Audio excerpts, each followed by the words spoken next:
Coucou Booktube, j'espère que vous allez bien. Aujourd'hui, je vous retrouve pour une vidéo dont j'ai très hâte de la filmer. Waouh, ça commence très mal. Cette semaine, je ne vais pas décider des lectures de cette vidéo, mais je vais laisser le hasard choisir. J'ai tourné plusieurs concepts de hasard sur ma chaîne et là j'avais envie de regrouper ces plusieurs concepts. Donc la pioche va choisir une de mes lectures, ma bibliothèque va choisir une de mes lectures et pour la dernière, je vais laisser Tom choisir un des livres de ma pile à lire. Pour le moment, ça peut vous paraître flou.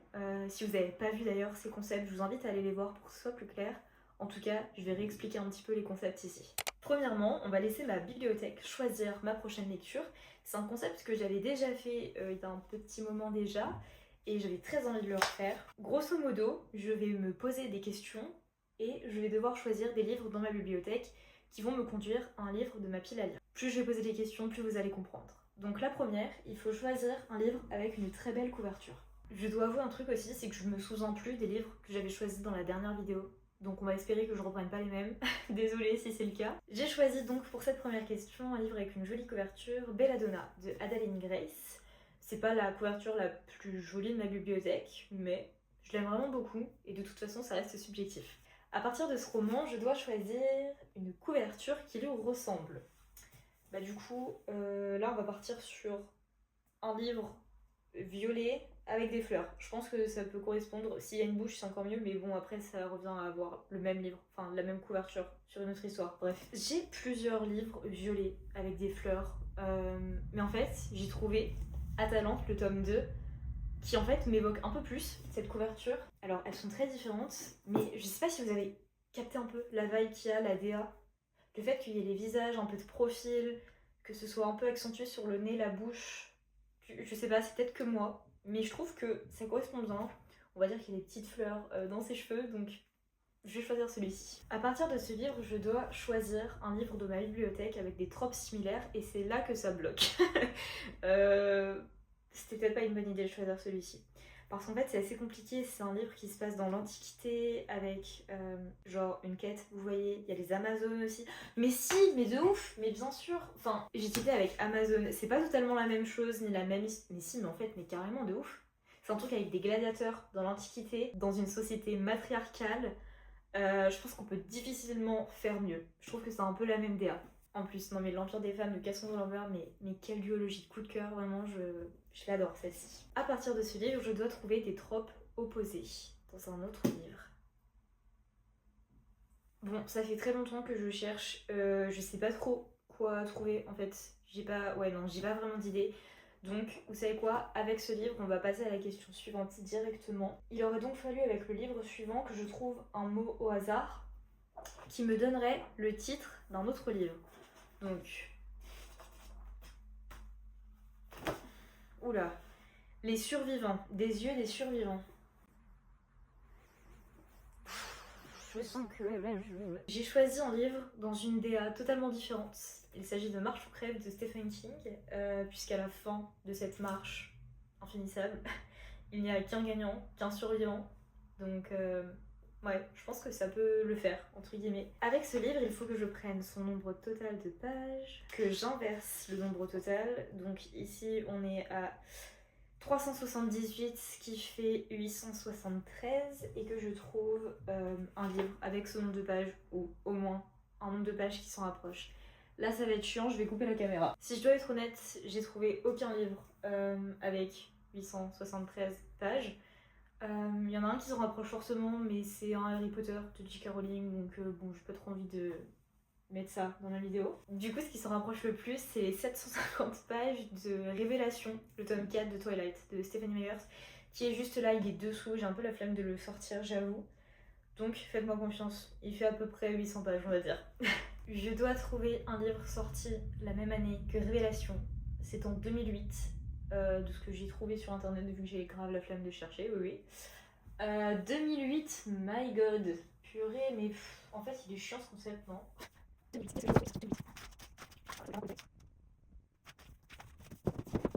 J'ai à nouveau cherché pendant un petit moment, je n'ai rien trouvé. Donc j'ai fini par sortir le roman et je vais faire la question que j'aurais dû faire avec le le livre suivant. Il faut donc prendre le premier mot du roman et avec ce nombre de lettres, trouver un titre qui a ce nombre de lettres ou un mot. Oh waouh, ça n'a aucun sens. Il faut trouver avec ce nombre de lettres soit un titre qui a autant de mots que ce nombre, ou alors un mot dans le titre avec autant de lettres. Oh, ce concept est pourri. Du coup, le premier mot c'est personne. Il y a donc 8 lettres. Et qu'est-ce que vous voulez que je trouve un titre en 8 mots? Même avec un truc avec 8 lettres. J'en ai marre. Je viens de faire un one shot sans faire exprès. L'intégrale de la romance presque parfaite d'une accro à Noël. Ça fait 8 mots. Je pense qu'on va partir là-dessus, j'ai vraiment pas envie de m'enquiquiner à chercher plus longtemps. Donc nous arrivons enfin à la question finale de ce challenge. La dernière lettre du titre, en l'occurrence un L, doit correspondre au nom, enfin prénom, nom de famille d'un auteur, pseudonyme, etc. Ou alors la première lettre du titre du roman d'un livre de Mappal. Je sais pas si c'est encore extrêmement clair.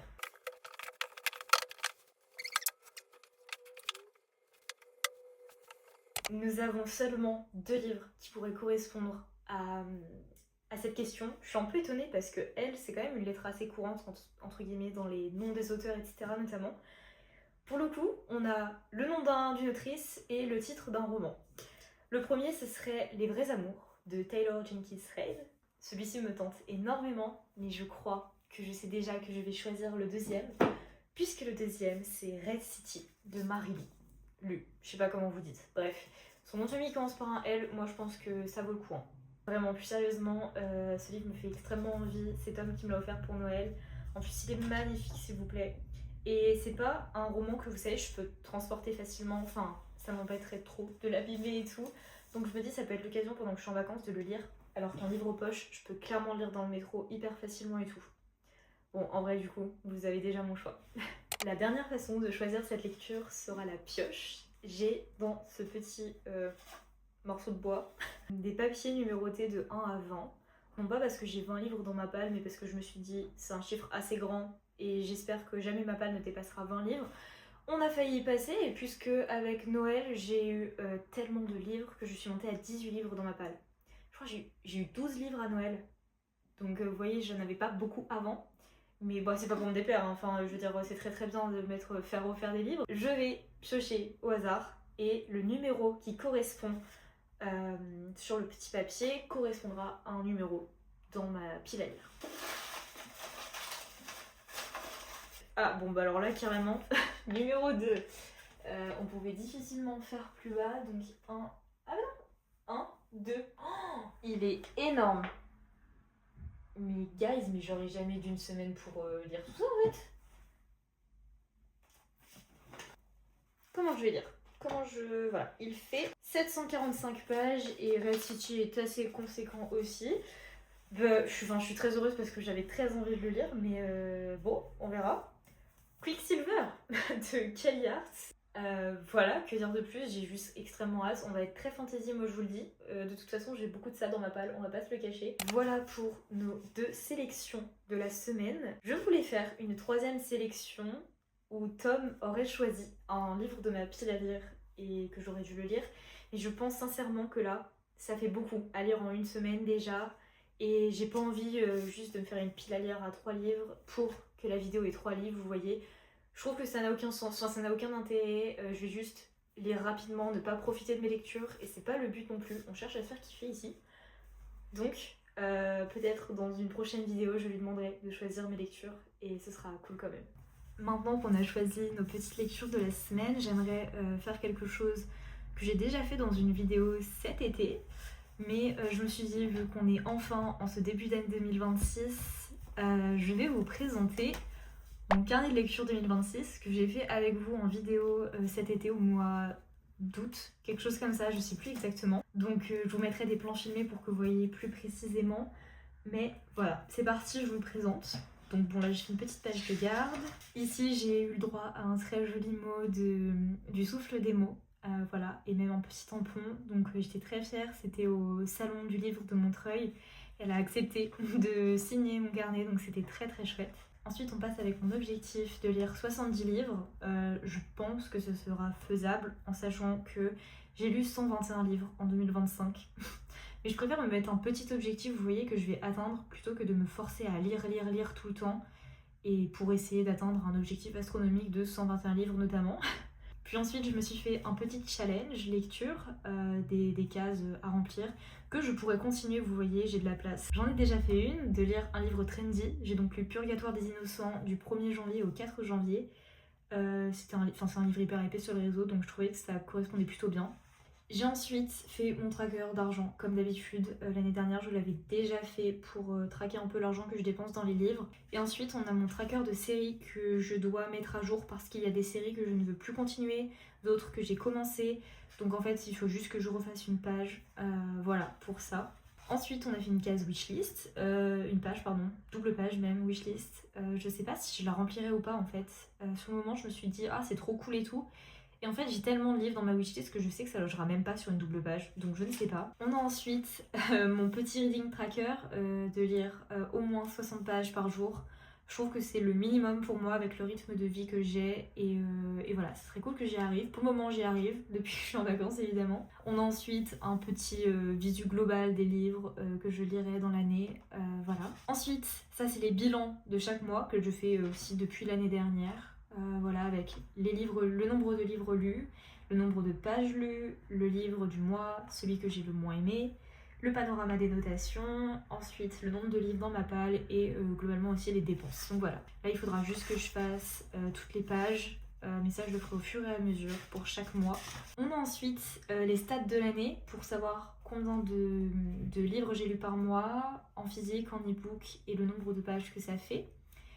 Puis ensuite à côté la même chose mais sur l'année finalement. Ensuite on passe à mon système de notation et évidemment les revues. Là je mettrai toutes les couvertures, donc pour le wrap-up, je mettrai toutes les couvertures que j'ai lues dans les mois et voilà, c'est juste vraiment très esthétique et rien de pratique vraiment.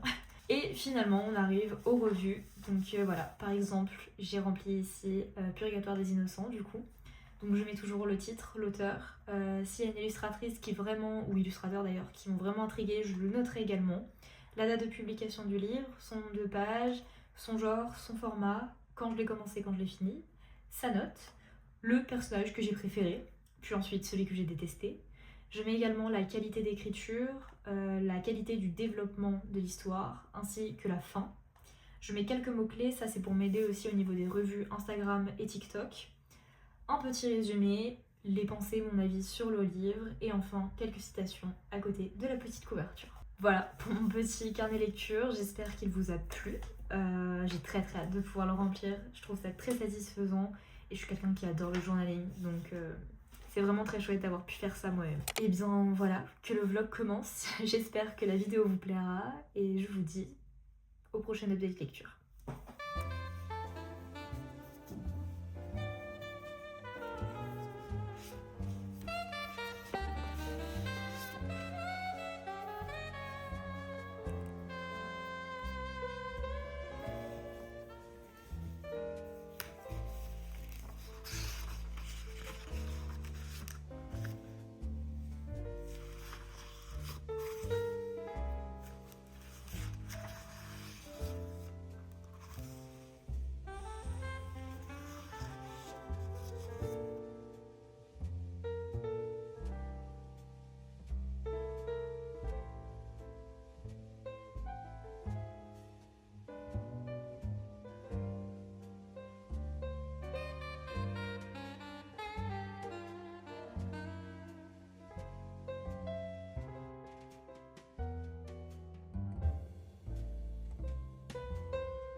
je vous retrouve, j'espère que vous m'entendez bien. Encore une fois, j'ai encore mes écouteurs puisque le micro ne fonctionne pas. J'espère que ce problème sera très vite réglé. Par-dessus le marché, il faut pas que je parle trop fort parce que Tom a un appel pro juste à côté. Donc voilà. Tout d'abord, j'aimerais vous faire un petit, très petit update lecture de Red City de Marie-Lou. Donc j'ai enlevé le paperback, je crois que ça se dit comme ça. Enfin, vous savez, ça. Voilà. Parce que j'ai peur de l'abîmer, je l'ai déjà un tout petit peu déchiré en haut, donc je préfère regarder le livre comme ça. Donc que dire, déjà je suis à la page 56, donc j'ai pas lu grand chose hier et j'ai lu un tout petit peu au réveil ce matin. Le world building a l'air plutôt sympa, il se met en place tout doucement, donc c'est assez agréable, on a le temps d'ingérer un peu les informations, le cerveau a le temps de les traiter et de tout assimiler, donc ça c'est plutôt un point positif. Ça m'a l'air d'être un livre qui propose une réflexion sur la famille, la loyauté, le devoir, et en ça je pense qu'il va être très philosophique, mais ça me plaît plutôt bien, vous voyez, on rentre vraiment dans de la vraie fantasy, si je peux dire ça comme ça. Et aussi un point que j'aime plutôt bien, c'est qu'on part sur deux protagonistes en marge de la société, mais pour différentes raisons. Elle est plutôt très dans la lune en fait. Elle réfléchit beaucoup aux choses, elle ne propose pas des avis qui vont dans le sens de la société et ça me plaît énormément. Il y a un exemple que j'avais annoté justement où elle doit passer un contrôle en cours. Ça se passe dans un lycée un petit peu spécial avec de l'alchimie, etc. Et elle doit répondre à la question sur l'effet papillon. C'est un concept qui décrit comment chaque action dans la vie laisse une trace sur le futur, sur le monde. Et elle ne répond pas du tout ça, elle répond parce que l'idée même de l'effet papillon est fondamentalement erronée. Au final, on ne saura jamais ce qu'aurait été l'avenir, donc sans voir les chronologies alternatives, comment peut-on efficacement tester la validité de l'effet papillon donc. Et bref, il y a toujours plein de réponses comme ça où en fait elle ne pense pas comme tout le monde et je trouve ça très chouette. Lui de son côté va dans le sens de cette société et pourtant il bosse à fond pour aider ses proches, pour gagner de l'argent et on sent qu'il y a un truc qui fait qu'il est spécial, on sait pas encore quoi mais je pense qu'il y a quelque chose d'autre de ce personnage. Je pense que ça va être un récit à la fois historique, philosophique comme je vous le disais.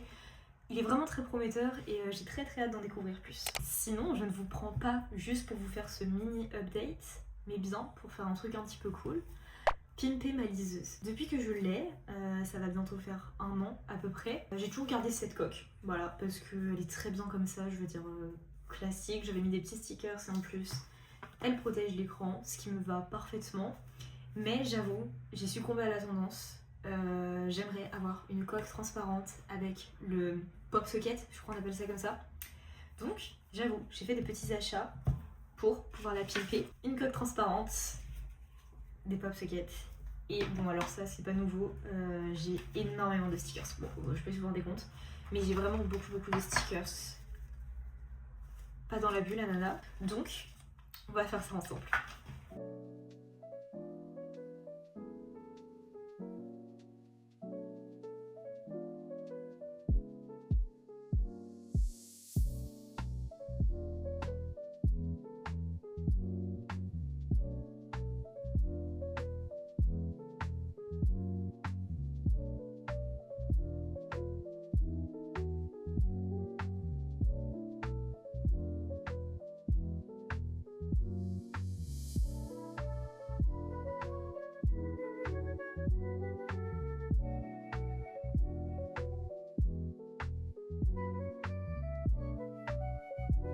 Attention, vous êtes prêtes? Tadam! Bon, en vrai, je trouve que c'est pas encore totalement optimal. Vous voyez, il y a beaucoup de noir, enfin de la liseuse quoi.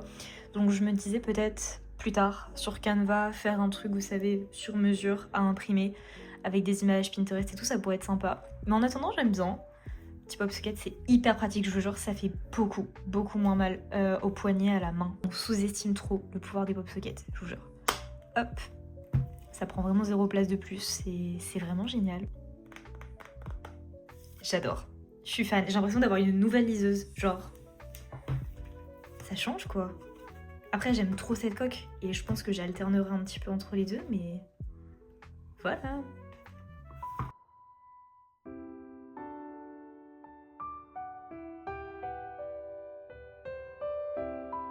Qu'est-ce que tu penses de la neige? Qu'est-ce que t'en penses? Oh, c'était quoi ça?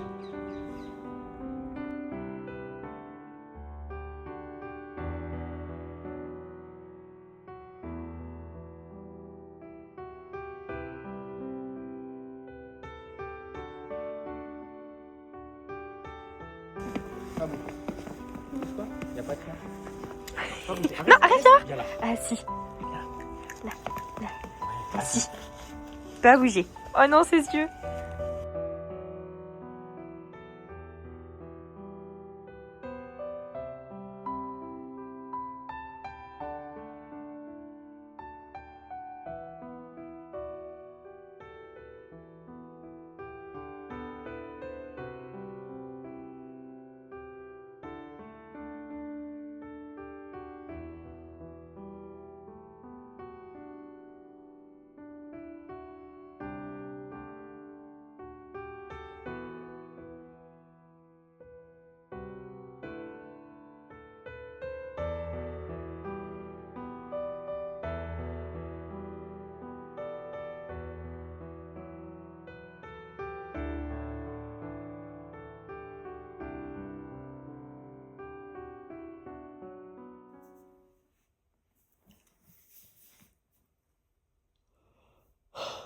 Oh bah ça commence bien. Oh waouh!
Cette nuit, Tom travaille, ce qui veut dire que je suis seule à la maison. Aujourd'hui était vraiment une journée très bof.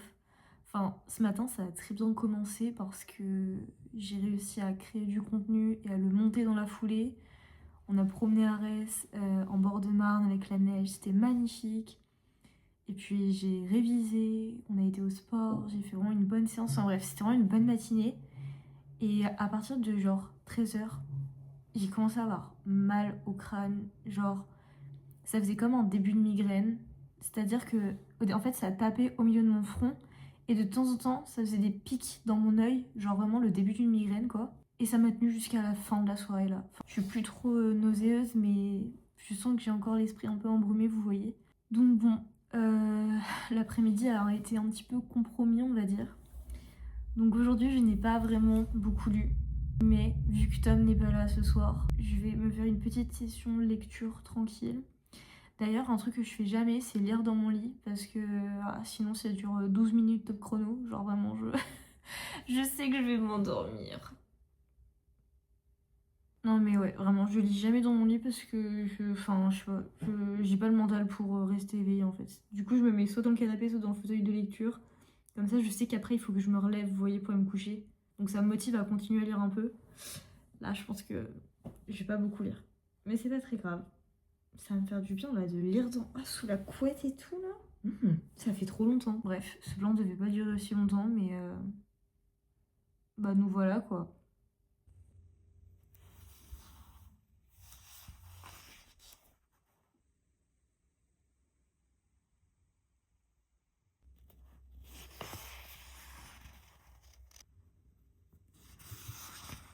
Je suis en PLS. C'est mon premier jour de règles et je le sens vraiment passer. Je vous passe les détails, mais là je suis vraiment capoute. Genre vraiment. Du coup, quelle bénédiction d'être une lectrice quand on a mal, quand on a ses règles. Parce que je vais pouvoir me poser et avancer sur ma lecture. Là, Tom dort pendant encore 1 heure à peu près, je pense. Donc je vais me faire une petite session de 1 heure de lecture. Et j'espère aller mieux d'ici là. Donc je vais avancer parce que hier soir j'ai lu que genre 30 pages, je crois, un truc comme ça. Et voilà.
J'ai enfin fini Red City de Marie-Lou.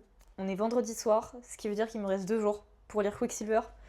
C'est impossible, clairement. Il fait genre 800 pages, donc je sais pas comment je vais me débrouiller. On verra ça. Je vous donne donc mon avis détaillé dès maintenant, mais laissez-moi vous dire d'abord que j'ai adoré ma lecture. Si la première moitié du livre offre des longueurs, c'est surtout, je pense, parce qu'elle met en place l'univers. Le world building est plutôt chouette et bien construit. L'autrice dépeint ici des sociétés rivales et secrètes dominant le pays. Elles font pression sur les protagonistes en contrôlant leurs faits et gestes par propagande, et en poussant la réflexion un petit peu plus loin, j'ai vite compris que ce roman offre une réflexion sur notre société actuelle. Donc, une réflexion sur notre société actuelle, sa consommation et surtout son rapport à l'argent et au pouvoir. Red City évoque la famille, la loyauté et le devoir. C'est donc un livre à la fois historique et philosophique. Ah, ça me dégoûte! C'est le jouet d'Arès? Mes cheveux, ils sont propres. Berk. Au début du roman, les protagonistes, Sam et Harry, sont de jeunes adolescents en marge de la société, et pourtant, grâce à l'alchimie, donc la transmutation des objets, ils vont arriver à gravir les échelons et surtout obtenir des pouvoirs. Finalement, tous les personnages du roman, y compris les personnages secondaires, ont le sentiment d'appartenir à un ordre, donc celui de Grand Central et celui des Lumines, si ça se dit comme ça du coup. Ils s'incluent à une collectivité pour gommer leurs vices et les vices de la société également, en se disant puisque tant de personnes font ça, en l'occurrence tuer, alors pourquoi moi je le ferais pas? On se rend vite compte que dans cette société fictive et dystopique, mais aussi dans la nôtre, on gomme trop facilement l'éthique, la morale au profit de l'argent, du pouvoir. La fin du roman me démange réellement et il me tarde que la suite sorte pour l'avoir entre mes mains. En conclusion, ce livre n'est pas une simple histoire fictive, mais c'est une réflexion sociopolitique sur notre société. Je vous dis donc qu'il me reste en 2 jours à lire 745 pages. Bah c'est pas possible en vrai. C'est juste impossible. En vrai, je triche un peu parce que j'ai lu à la salle. Donc, je suis à la page 215, mais ça reste quand même un peu astronomique de lire tout ça en 2 jours. Peut-être que je vais y arriver, hein. Je dis souvent que j'y arrive pas et finalement j'y arrive. Donc, qu'est-ce que je peux vous dire pour le moment? Parce que je suis quand même à la page 215, donc on est quand même plutôt bien rentré dans l'univers, je trouve. Premièrement, j'ai accroché directement alors que je l'ai commencé à la salle, donc en train de monter des petites marches là. Ça veut dire que ma concentration n'est pas au maximum de son potentiel. Et pourtant, je vois pas les minutes passer, si bien que je pousse à 1 heure souvent le stepper. On part sur un monde dystopique, un peu de l'urban fantasy également. Mais en fait, je me suis vite rendu compte qu'il ressemble beaucoup à Red City parce qu'on parle également ici d'alchimie. La protagoniste vient des bas-fonds de la société, c'est une voleuse. Comme les protagonistes d'avant étaient en marge de la société, bon c'était pas des voleurs mais vous voyez ce que je veux dire. Pourtant on va plus rentrer dans la fantasy que l'urban fantasy parce que la protagoniste bascule dans le monde des fae, donc des êtres magiques. C'est très intriguant parce que quand elle rentre dans ce monde justement, elle ont presque de se faire assassiner. Et du coup on comprend qu'elle survit, et je vous spoil rien, c'est vraiment au début du roman. Mais on découvre en fait qu'elle est peut-être très puissante avec des pouvoirs, et je pense que ça va être très exploité dans le sens où elle va apprendre à les maîtriser, à se comprendre elle-même, et à comprendre ce qu'elle peut accomplir grâce à l'alchimie. En tout cas, elle n'est pas une simple humaine, jeune femme en marge de la société. En ça, je trouve que du coup ça ressemble un petit peu à Red City, et j'espère que ça va pas me lasser, que ça va pas être trop redondant, on verra. Aussi, les protagonistes sont très grumpy tous les deux, donc on part sur un grumpy x grumpy, voire un enemies to lovers probablement, enfin s'il y a de la romance, mais j'en doute pas une seule seconde en fait. On est chez Nox, donc voilà. J'adore Cyrus parce qu'elle a beaucoup de répondants, et lui donc Kingfisher, ils ont vraiment des noms de ouf. Il a l'air vraiment d'être grincheux, mais genre je porte toute la misère du monde sur mes épaules, vous voyez. Donc ça, j'espère que ça va être un peu atténué ou que ça va être expliqué, parce que si ça évolue que comme ça, je pense que ça va vite me saouler et juste je vais pas aimer le prota en fait. J'aime aussi beaucoup les fae secondaires, donc il y a Everlane, Rusarius, Renfis, j'ai noté leur nom parce que vraiment je peux pas les retenir. Ouais, je pense que ça part plutôt bien, à part si, un point négatif aussi c'est la vulgarité. Il y a quand même pas mal de gros mots, de réflexions sexuelles un peu genre pas mon style, vous voyez, donc on verra comment ça évolue. Ça serait trop chouette que j'arrive à le lire en 2 jours, mais non, mais c'est impossible. Non, c'est impossible, j'arrête de parler.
Assis, arrête, lâche.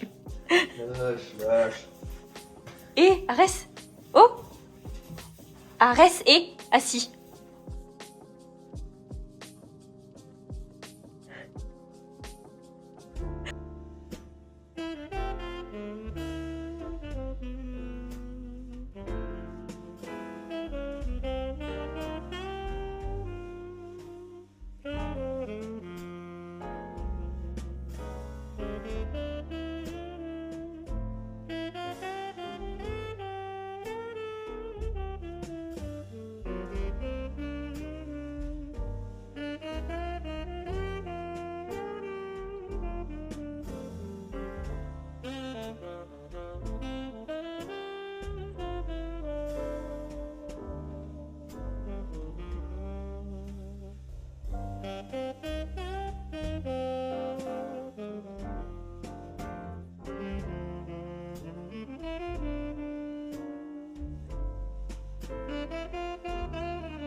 je vais continuer ma lecture de Quicksilver.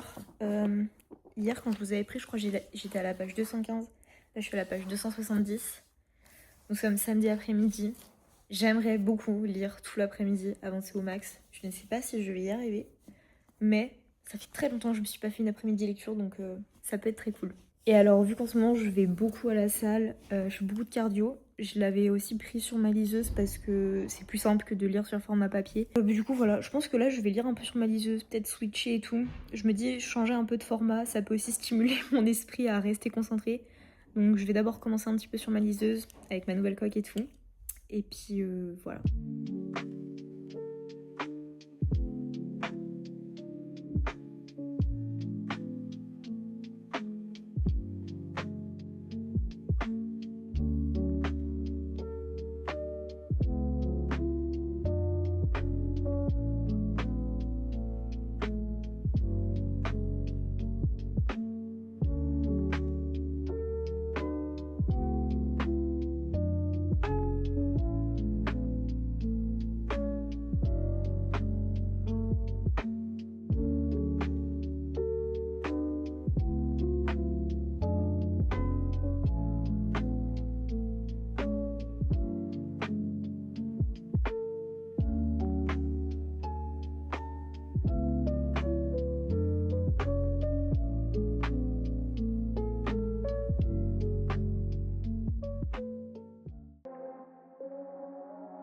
RDMS.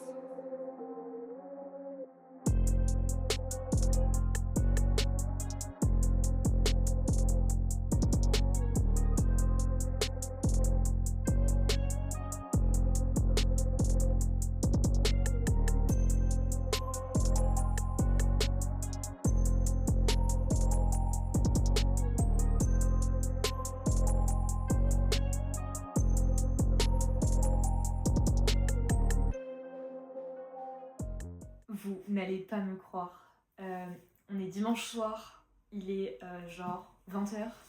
Je viens de finir Quicksilver de Callie Hart. Je suis choquée là, je ne sais pas comment j'ai fait. Arrête, vient de foutre son pif dans la prise électrique, ça va pas ou quoi? Tu veux clamser? En fait, si, je sais clairement comment j'ai fait. J'ai consacré mon week-end à la lecture, finalement. J'ai lu tout le samedi après-midi et donc tout ce dimanche après-midi également. Voilà. Donc j'aimerais vous donner mon avis à chaud sur ce roman. Je sais pas si c'est vraiment une très bonne idée. Ça se trouve, quand je vais faire le montage et tout, que j'aurai un peu médité ma lecture, je vais plus être d'accord. Mais bon, écoutez, j'ai envie de vous en parler maintenant, donc on va le faire et comme ça je clôturerai également ce vlog. Donc, à l'issue de cette lecture, j'avoue que je suis un petit peu mitigée. Je sais pas si je suis passée à côté de la hype ou si juste vraiment c'est pas un livre fait pour moi. Les 100 premières pages, je vous l'ai déjà dit, j'ai accroché instantanément. Le world building plutôt sombre m'a pas mal plu en fait. Tout comme cette voleuse au répondant mordant, Cyrus, qui est une jeune femme qui vient des bas-fonds de la société. Quand elle entre dans le monde des faées, c'est plutôt intriguant, il y a un peu un air d'Avatar, vous voyez. Et surtout, on découvre que la protagoniste est plus importante et plus puissante qu'elle ne le pense. Ou en tout cas, qu'elle n'est pas une simple jeune femme humaine en marge de la société. J'ai aussi aimé le fait que ce soit une trope un peu grumpy x grumpy, c'est-à-dire que les deux protagonistes sont vraiment de gros rageurs, littéralement. Et les personnages secondaires étaient également très attachants. Mention spéciale à Carrion, qui m'a fait mourir de rire. Vraiment, il était trop drôle. Puis, le vocabulaire est devenu assez vulgaire. Je vous donne un exemple concret, vraiment du genre « tu me casses les couilles ». Bon, il y a des façons de dire en fait, je trouve, non?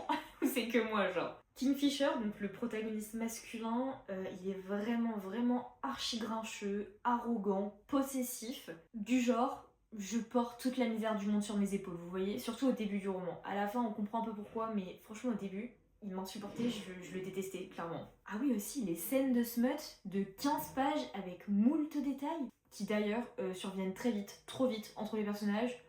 Bon, je m'en serais bien passée, vous voyez. Globalement, en fait, j'ai trouvé que c'était un roman assez lent, avec beaucoup de papotage, et peut-être que le tome 2 sera plus poignant, riche en action et en bataille. En tout cas, j'ai pas trouvé que c'était nécessairement le cas ici, surtout en 745 pages. En fait, c'est vraiment ça, j'ai kiffé les 100 premières pages, j'ai kiffé les 100 dernières, et le ventre mou au milieu, là, il m'a... Bon. Alors là, je vous préviens, c'est un petit spoil. Je pouvais pas passer à côté du fait que les personnages sont des âmes sœurs. Ils sont liés par leur destin, voués à toujours se retrouver. Bon, je ne pense pas que c'était nécessaire à ajouter ça dans l'histoire, surtout que ça survient un peu à la fin, vous voyez, comme si ça avait été un peu jeté comme un cheveu sur la soupe. Mais peut-être que je suis juste foncièrement déçue de ma lecture et que je suis juste une grosse rageuse en fait, donc je critique tout ce que j'ai lu, genre. Et surtout, bah ouais, j'ai vraiment fini ma lecture avec beaucoup de yeux là-haut là. Je levais tout le temps les yeux au ciel, c'était assez terrible. Donc j'avoue que je suis extrêmement mitigée. À la fois j'ai beaucoup aimé l'ambiance, l'univers, et à la fois j'ai l'impression que j'ai détesté ma lecture. Donc je sais pas ce que j'en pense vraiment, c'est très frustrant. Je sais que c'est le tome 1 d'une saga, alors peut-être qu'une duologie, je sais pas combien il y aura de tomes. En tout cas, je suis pas sûre de lire la suite. Après, peut-être que, encore une fois, mon avis va changer ou que je vais voir d'autres avis qui vont un peu altérer ma perception des choses. En tout cas, là, la moi de ce dimanche soir à 20h n'a pas envie de lire le tome 2. Donc voilà, nous arrivons à la fin de ce vlog. Je suis quand même contente, j'ai réussi à lire les 2 livres alors que sincèrement je ne pensais pas y arriver. C'est quand même 2 gros bébés, donc j'étais pas certaine d'y arriver. Bon, finalement je me suis dégagé le temps pour. C'est pas quelque chose que je pourrais faire toutes les semaines, on est bien d'accord, mais je vais pouvoir commencer une nouvelle semaine sur de bonnes bases, avec un autre petit concept, un prochain concept plutôt chouette, donc j'ai très hâte de le filmer et bah, surtout de monter pour vous le poster. Donc voilà. J'espère que ce petit reading vlog vous aura plu. En tout cas, moi j'ai adoré ma semaine en vrai. On a fait des choses trop chouettes. Donc voilà. Moi je vous souhaite plein de belles lectures et je vous dis à la semaine prochaine pour un prochain vlog.